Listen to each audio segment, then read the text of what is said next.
quick observation from seeing lots of movies about, quote, crazy people is, to me, there are really two types of Hollywood movies. There's one in which if you are mentally ill, watch out for you. You're a killer, you're deranged, you're going to be a rapist, there's really no understanding.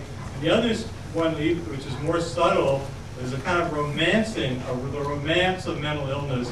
Things like King of Hearts or movies like that would say that it's actually great to be mentally ill. Mentally ill people are superior to everybody else. The people who are really crazy are the doctors. The mental illness is a romantic, wonderful, creative way to be. And that's another very strange and maybe even scarier way to look at mental illness. So with that, with my thoughts, maybe as a start, I don't know if anybody would like to talk about movies. Okay, right here. Yeah, I've always seen that Hollywood will either demonize or romanticize the mentally ill. And if the girl is mentally ill, she's usually luscious and beautiful, with big, luscious lips, and she's oh so sexy.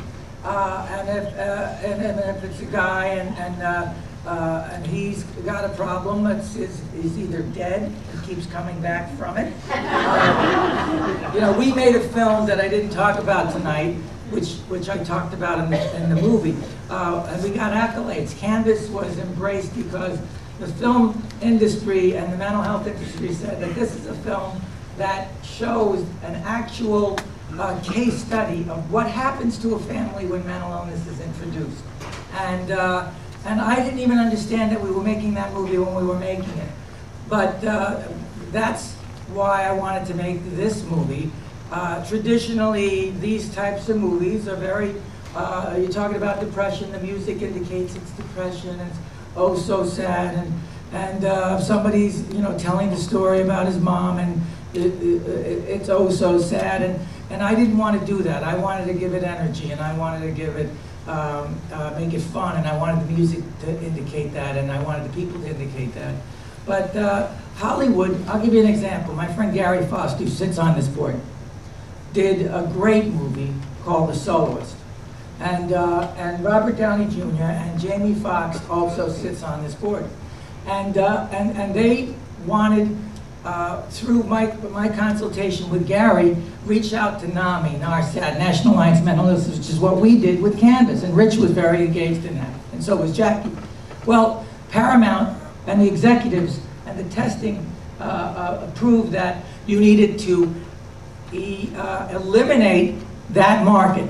Because if you invited that market or you played to that market, that the general public's not. I also want to go back to something you said in the movie briefly. You were talking about how a lot of times this dealing with some of these issues has a tendency to bring out a creativity in certain individuals. And you certainly see the list of artists from Beethoven to Kurt Cobain who have dealt with issues like this. Joy, would you comment on, I mean, have you found it to be a fuel? Would you be afraid of letting go of some of that stuff for the sake of losing some creative juice? Oh, absolutely not. There's no, that's a fallacy. That's the right word, right? I'm more creative. I'm closer. I'm more creative, closer to my feelings.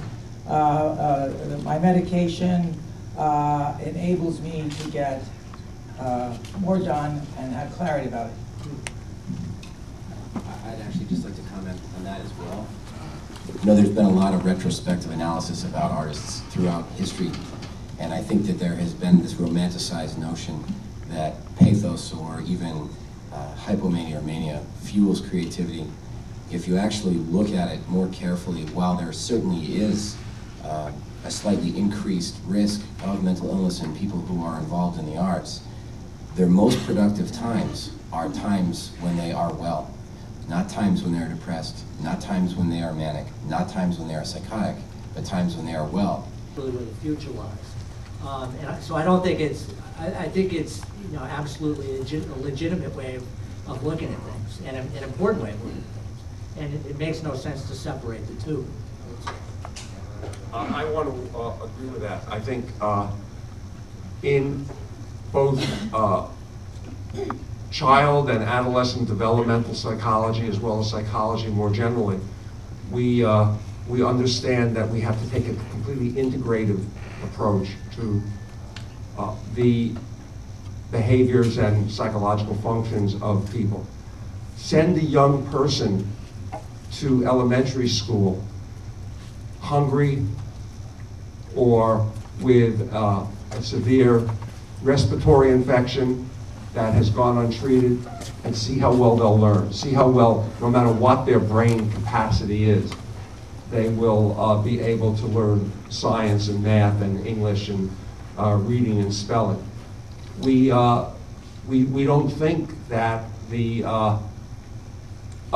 ability to understand science and math lies in the stomach or in the small intestine.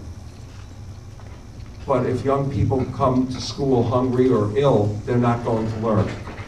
And similarly, if we think that we can just localize any problem as being part of one organ and not take a holistic approach, I think we're really misapprehending the integrative nature of what it means to be a human being. Statewide.